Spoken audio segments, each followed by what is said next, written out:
kayo gagawin nakapunta? Ha? Hindi ako natulog dito kagabi. Ako hindi ako doon. Ganun ang view dito. 170. Sob na kaysa... Nakahanap ako ng matutulog. Meron nga dati, ano, yung artista si Cindy Ross Tenerife. Iwan ko kung kilala niyo yun. Singer yun eh, Jinsan. So, para makasali sa mga audition dito sa Manila, nakikitulog siya sa mga police station, tsaka sa mga fire station, di ba? Ito, ano to eh? Kasi di niya alam na meron palang ganito. Kung alam niya sana na meron palang 170 per night, per day. Di na siya makiksiksik dun sa fire station, di ba? Sa mga mga police station. Dito, sold na siya. May potato na, may ulan. Sumikat siya. Lalo. May ulan, meron ng may kumot na. Meron ng buildings. Wi-Fi. Oo, 170. Kisa doon ka pupurutin sa kalsada. Bago pa to eh.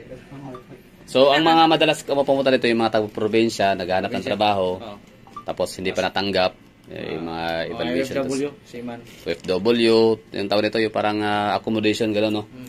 Habang nag-aantay ng passport, ang tawag yan, yung visa. Visa Working visa. Pa-Kuwait, Qatar. Ang iba nga, sa totoo lang kung ito yung magiging accommodation. Kumbaga yung parang tirahan ng mga nag-aantay ng mga magiging OFW. Kumpara dun sa mga nakita kong mga tirahan nila sa may mga Dasmariñas. Ang layo talaga. As in, malayo sa Kabiasnan. Napakainit, malayo sa palengke, malayo sa Maynila. At least ito malapit lang, di ba? Kung mabuboryo ka dito, kakaantay sa tawag, pwede kang lumabas, di ba? May elevator lang. Doon, lalabas ka doon, mamamasahe ka pa para lang makita ng kapitbahay. May security pa dito, may CCTV camera. Yan yung Manila Bay dyan. Elevator pa. Dara dyan Manila Bay. So, paras lang ng ng range tong pati sa labas. Aray. Ito maganda dito kasi apat na. Asa? Dito. Patingin. Ayo. Kaso si ma'am. Okay. Lumapit sa... Ayaw na doon sa talo yung baba. Pilatom lang to eh. Oo, okay to, 170. Transient. Okay lang ma'am, dyan lang ma'am. O yun ha, sa mga may kakilala dyan na mga gustong luluwas ng Manila, tapos may mga kamag-anak naman. Ang dami natin mga kamag-anak sa Manila, pero kaso nga lang mas pipiliin natin na wag maki-akyat. Iba talaga kapag, yun, kung may pera lang naman kayo, meron kayong 170 pesos. So, prepare kayo ng 1,000. Magkano yun? 1 week, 7 days, 1,000 pesos. Oh. Pag 1 month to 7. Oh, to 7, umura nun. Per head. Condominium pa, Meron ng 40. Oh, Royal Mansion. Kaysa sa makikiakyat ka sa kamag-anakan, di ba? Sisingilin ka pa niyan, utang na loob mo yan, di ba? Kung hindi dahil sa kanila, di ka makapag-abroad, Di ba? Kahit Ni ma'am ito. Ha? Alam na nila ni ma'am. Oh, kahit ginawa kang alila. Oh. Utang na loob pa rin sa kamag-anak yan kasi nakapag-abroad ka kung hindi dahil sa kanila. Ngayon, yumabang na, porket nasa abroad na, di ba? So, dito ka na lang muna, 170. 2,700 pag isang buwan. Ito yung CR, Makalawag yung CR. O, di ba? O, lawak ng CR. Pwedeng tulugan. Wala yung CR.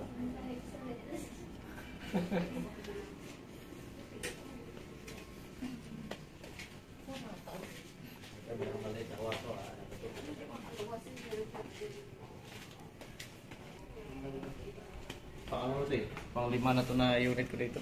Ilang taon ka na dito sa ha? Wala pang 2 buwan. Wala pang 2 buwan. Okay to, good to. Tuloy lang.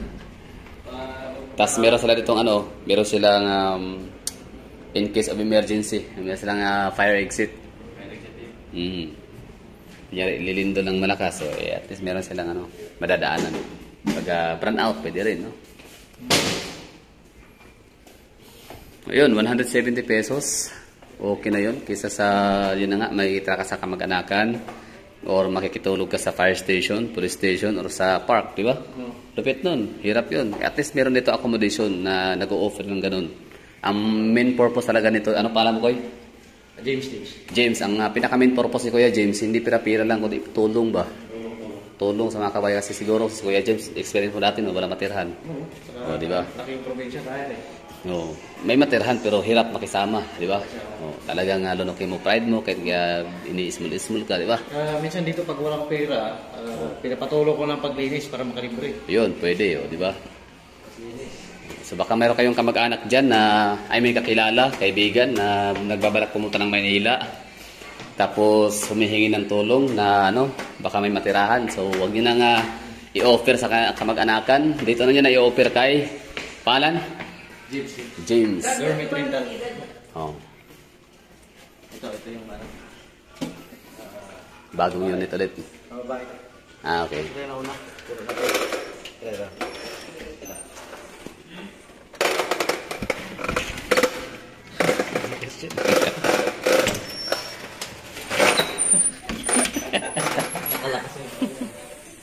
Ito yung Ito siya babae. Oh, di ba? So maraming unit dito. So ang kanyang pinaka-goal talaga is para makatulong. Sure ba? Lagi. Ay, saan ba? Kawang gawa. Public service to kayo kay Kuya James. Tumas ito sa no? Ano? Tumas na. Okay lang ma'am. Nampak isang buwan. Lagyan na, sir. Kasi po. Kasi po ba?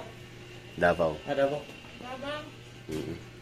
Davao. Ma'am. Babang, sir. Boulevard of Broken Dreams. Ha? Adam. Adol tata. Isa ka mga napuro katambling lang.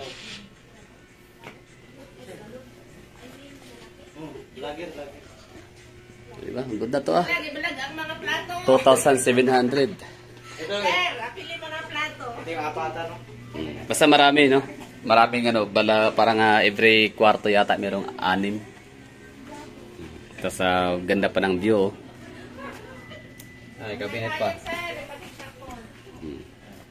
Maganda siyang panimula sa mga taong may pangarap. Ano? Oh. Basta ka dyan. Ayos lang. Ayos siya dito sa vlog oh. Ito yung magandang panimula para sa mga taong nangangarap, no? Gusto nga magtagumpay sa buhay. Oh. Ito si ma'am, estudyante. Estudyante. Intern, ganon. Hello. Hello po. Ayan, no? So meron unit si Kuya James na 5 unit. 5 dito tapos pero pa mga ibang location. Gukilay, 2. May iba pang location saan sa Gukilay at saka yung sa Dagunoy branch. saan yun? Puntahan natin. Medyo malayo na dito. Okay na yun. Okay na yun. Medyo malayo. Kasi Kung ito- makante naman dito, doon ko pwede punta. Tolo talaga to. Legit, literal. 170. May ganun pa ang presyo. Kamura. At least meron na kayong may accommodation, meron kayong matirahan na ganun ka baba, no? At least meron matulugan. Yan, buksan niyo yung pintuan, itong windshield. Meron pang Matik yan, presko na yung hangin dito. Tsaka electric fan. So, literal siya na transient, no? Per head, per night. Tapos kung gusto mo makamura, makalis. Manila Bay, tsaka Star City. Medyo klaro dyan. Star City, tsaka oo, Star City. Doon pala tayo dumaan kanina. Ito. Tapos pumasok tayo dito. Baba. Yun. Galing. Oh. Shout out dyan sa aking 6,000. Ilan ba kayo lahat dyan? 6,000 mahigit, no? So baka isa sa inyo dyan may kakilala, kamag-anak na yan, pinsan, kaibigan na gustong sumubok, no? Gusto nga makipagsapalaran sa Maynila o kung saan man at wala silang matutuluyan, madadapuan. At least meron dito sa apartment ni Kuya James. Ano pala ng may page ka, di ba? Dormitory rental. Dormit rental. I-attach natin yan sa ating sa description box and comment sa pin. Pipin natin yan para makatulong tayo, di ba? Ito sa yung taga Negros. Yan naman talaga yung pinaka-sole purpose talaga natin. Yan, mag-promote para makatulong. Negros, taga Bicol, taga Davao. Davao dito si mama. So ano pala to dito, no? Assorted. Taga probinsya. Saksak sinagol. Pero ito paalis na to, pa Saudi. Saudi Ayun, no? no? So, ingat. Sa tayo. Huwag kalimutan ang hirap ng buhay kung paano, di ba?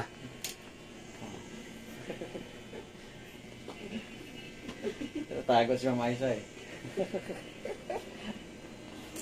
Good luck. Kasi medyo ano dito, hindi masyado masikip pa.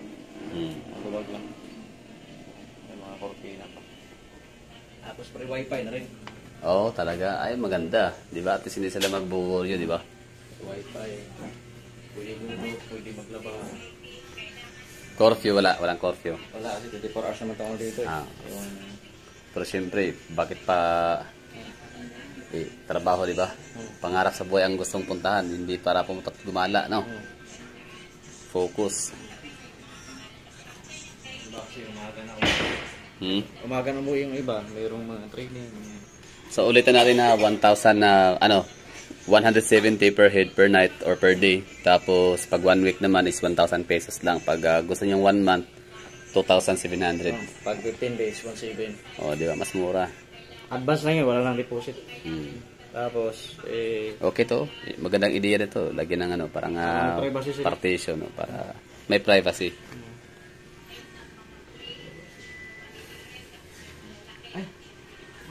tanong, ano yung bintik mo? Ano daw ang tawag doon? Extend ka pa? Oo. Extend ka pa? Oo. Wala kaya? Ano kasi, wait lang. Parang nauna ka kunti. So ito yung ito yung sitwasyon talaga kapag panimula, starting. Paano to pag masunog, no? Wag naman sana. Mayroon namang may mga fire exit na fire exit naman yan. Palayo ra. Ay, gambak. Medyo naman dito, mga educated mga tao dito. Alam Buti naman. Kasi delikado, kahit pa sabihin natin na alert sila, matagapin siya, alert yan eh. Tsaka meron dito mga fire extinguisher, Ito, yan, system. Sprinkler system. Sprinkler. Kasi maliban sa natin, gusto makatulong, safety din dapat sila. No? Ay, may sibit pa. Okay. Yun lang, sa tingin nyo, di ba? Solve na to. Recommended, 170 per day. Mura-mura lang. Oo. Temporary, di naman habang buhay, di ba? Advance. Kailan yung 1 month yung day 7? Ha? June 7. June 7. Mag-extend ako ng 2 weeks. 2 weeks na? Oo. Kuhaan natin yung yung kailang mga alley, corridor. Kaya ako muna.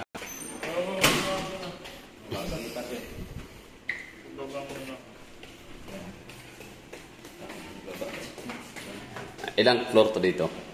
26. 26 floor. O di parang din pala, no? Ano bang 26 floor sa amin? Verdun Park. Ayan. Ayos, no? Maganda yung maganda yung mission, vision, and goal. Makatulong, di ba? At saka ngayon, nagpa-franchise din ako eh. Meron akong franchise program, kaya mabilis dumami. Yun ang maganda. Sa franchise program ko naman, yung mga OFW na gustong mag-start ng business, tutulungan ko. Kumbaga, kukuha ako ng unit para sa kanila, tapos ako mag-manage, operate.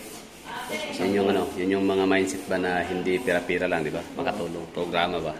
Advocacy. Siyempre, gano'n naman talaga. The more people you help, the more money you'll make. Saan mo narinig yan? Jack Ma. Jack Ma, di ba? The more people you help, the more money you'll make. Marami tayong matutulungan. Kaya pagdating Everything will follow. Simula ako nito sa isa. Kasi kung isipin natin, pera, wala, mas lalong mailap yung pera, di ba? Pero kung isipin natin serbisyo, advokasya, tulong, serbisyo publiko, yun. May Saka pera. meron akong program na yung stay to earn. Pag nag-invite ka, meron kang 5% na commission. Oh, di ba? So yung Stay to earn. titira, pwedeng kumita pa ng 5%. Ay, may isang dyan, yung isa, tulong na... So, ang maganda kasi dito talaga yun na-appreciate ko yung yung style na hindi mo pinapaasa o pinapaniwala na ganun kaganda. Kumbaga, siya ba? Kumbaga, reality talaga siya. 170, at least may matulugan. Di ba?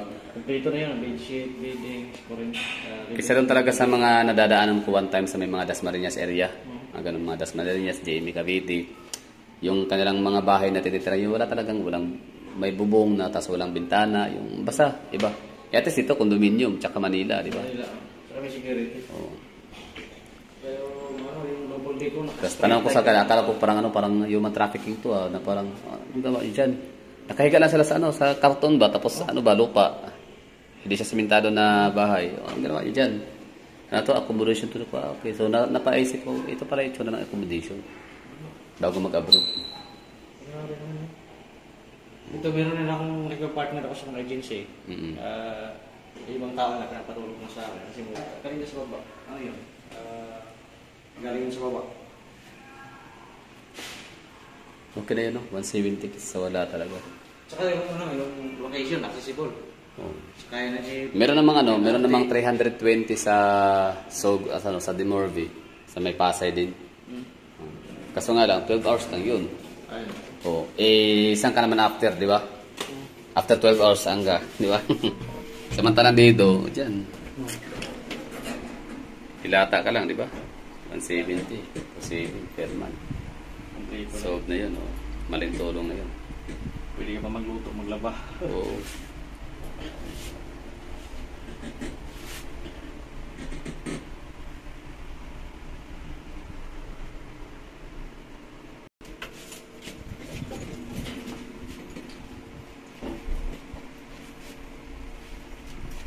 Oo. So ito yung ano, parang sa'yo talaga to. Exclusive. Oo. Pero pinapatira ko rin. Kasama ko itong mama ko. Ah, okay. Hello, te. May gabi, te. Kape sa kape ba? Di, okay lang. So yun lang, no? Finale. Final comment, final words sa ginawa ni Kuya James sa kanyang business style niya. So, ang ginagawa niya talaga itulong, no? Para sa mga, yun na nga, nagsimulang mangarap, magsimulang tuparin ang mga pangarap, mag-abroad. At saka meron na yung mga printing machine. Kung may kailangan sila, yung pinakamurang printing, photocopy, So, dito na. ako naman, sa ganyang mga ano, suportado ko yung mga ganong tao na yung advocacy ba? Di ba? Hindi yung, ano yung pera kasi business nga siya, di ba? So, pero hindi lang doon, hindi lang doon yung usapan, di ba? Kumbaga, nakatulong din at the same time. Win-win situation ang tawag dyan, no? Naikinabang at napapakinabangan. Hindi pwedeng pakinabang lang lahat. Di ba? Dapat patas. Win-win situation. Naikinabang, nagkumikita ng pera at nakatulong. O, kita mo naman sa mga itsyo nila kanina, komportable naman sila. Kumbaga, agree sila sa 170. Okay daw yun, makatarungan, reasonable price.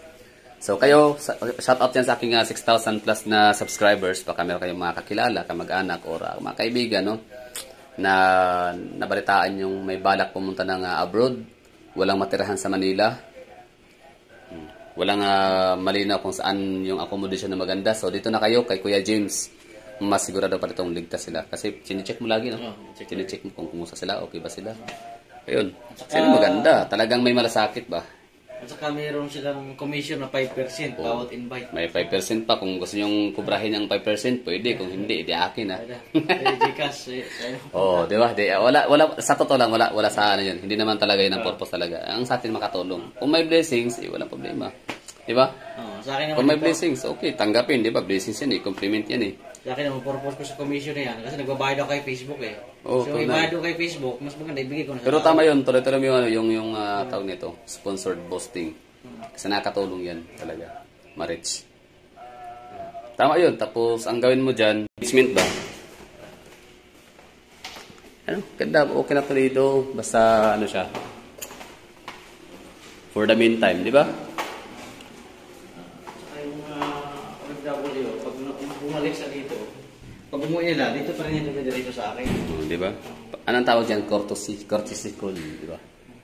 Pasasalamat ba? Pero abroad na, di na mamamansin, ano? Courtesy call tawag dyan. Ito. Wala pang 2 months. Wala pang 2 months, pero pansin ko sa iyo, parang kilala mo ng mga tao dito lahat, no? Kaibigan mo na. Ayan, pagsama. Yun nga eh, nakapag-5 agad ako ng unit dito. Kita mo, ito clean environment. Matapos. Pala, Jibel?